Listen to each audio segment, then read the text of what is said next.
السلام علیکم دوستو، ایک بھائی نے اپنی نماز پڑھنے کی وجہ بیان کی کہ بہت آسانی سے میں نمازی بن گیا۔ ایک دن میں کلاس میں بیٹھا ہوا تھا اور میرے کلاس کا مضمون علوم دینی تھا۔ جب استاد کلاس میں تشریف لائے تو انہوں نے شاگردوں سے سوال کیا، آپ کے نظر میں کون لوگ نماز نہیں پڑھتے؟ ایک شاگرد نے بڑے معصومیت سے کہا، جو لوگ مر گئے ہیں وہ نماز نہیں پڑھتے۔ دوسری شاگرد نے شرمندگی سے جواب دیا، جن لوگوں کو نماز پڑھنا نہیں آتی۔ تیسرا بچہ اپنی جگہ سے کھڑا ہوا اور نہایت معقول جواب دیا، جو لوگ مسلمان نہیں ہیں وہ نماز نہیں پڑھتے۔ اسی طرح ایک اور بچہ نے جواب دیا، جو لوگ کافر ہیں وہ نماز نہیں پڑھتے۔ اسی ترتیب سے پانچویں بچہ نے جواب میں کہا، جو لوگ خدا سے نہیں ڈرتے وہ لوگ نماز نہیں پڑھتے۔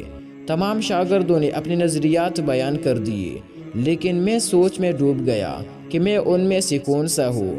آیا میں مر گیا ہوں؟ نہیں تو کیا مجھے نماز پڑھنا نہیں آتی ہے؟ آیا میں مسلمان نہیں ہوں؟ الحمدللہ ہوں۔ کیا میں اپنے پروردگار سے نہیں ڈرتا ہوں؟ آیا مگر میں کافر ہوں؟ نعوذ باللہ، پھر میں کیوں نماز نہیں پڑھتا؟ میں اپنے آپ سے کہنے لگا، اگر قبر کے پہلے رات مجھ سے سوال کیا جائے کہ تم زندہ تھے، نماز بھی آتی تھے، مسلمان بھی تھے، اللہ سے ڈرتے بھی تھے، پھر بھی تم نے نماز کیوں نہیں پڑھی؟ میرے پاس کیا جواب ہے؟